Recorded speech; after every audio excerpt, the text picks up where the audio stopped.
श्री शिव महापुराण के प्रथम खंड का 7वां अध्याय। ब्रह्मा एवं विष्णु को शिव दर्शन की प्राप्ति।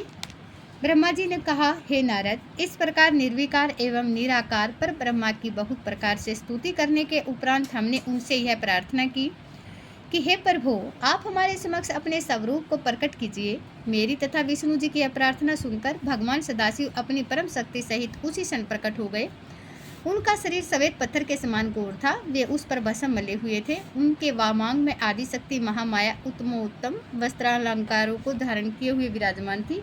इस प्रकार जब उन्होंने अपना दर्शन दिया तो उसके स्वरूप को देखकर हम दोनों को इतना अधिक आनंद हुआ कि उस प्रसन्नता में हमारे नेत्रों से आंसू बह निकले और वाणी गदगद हो गई। कुछ देर पश्चात जब हमें चैतन्यता प्राप्त हुई तो हम हाथ जोड़कर उनकी स्तुति करते हुए बोले, हे प्रभु, हमारा पारस्परिक विवाद शुभ ही हुआ, जो हमें परम प्रभु के दर्शन प्राप्त करने का सौभाग्य मिला। निश्चय ही हमारे शुभ कर्मों का उदय हुआ है, जो हम आपको देखकर लोक परलोक का आनंद प्राप्त कर रहे हैं। हे प्रभु, हमसे जो कुछ अपराध हुआ उसे आप कृपा पूर्वक क्षमा कर दीजिएगा।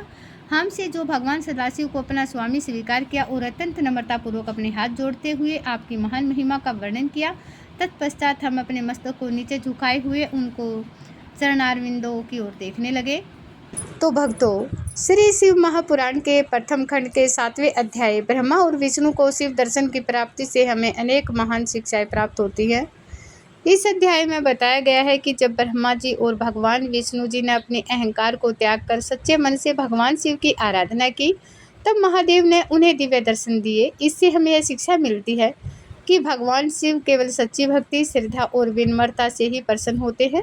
यह कथा हमें सिखाती है कि अहंकार मनुष्य के ज्ञान को ढक देता है, लेकिन विनम्रता और सत्य का मार्ग व्यक्ति को भगवान के करीब ले जाता है।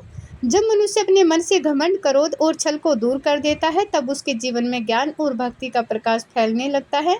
इस अध्याय से यह भी सीख मिलती है कि संसार में सबसे बड़ी शक्ति भगवान शिव की है।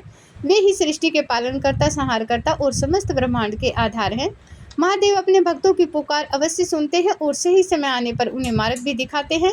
भक्तों, हमें भी अपने जीवन में सत्य, धैर्य, भक्ति और विनम्रता को अपनाना चाहिए। जो व्यक्ति सच्चे मन से महादेव का स्मरण करता है, उसके जीवन के दुख और अंधकार धीरे धीरे दूर होने लगते हैं। इसलिए कहा गया है, जहाँ शिव का वास होता है वहाँ भय और दुख कभी टिक नहीं सकते। बोलिए भक्तों, हर हर महादेव। ऐसे ही श्री शिव महापुराण और सनातन धर्म की दिव्य कथाओं को सुनने के लिए जुड़े रहिएगा हमारे चैनल भक्ति और ज्ञान के संगम के साथ। जय भोलेनाथ, हर हर महादेव।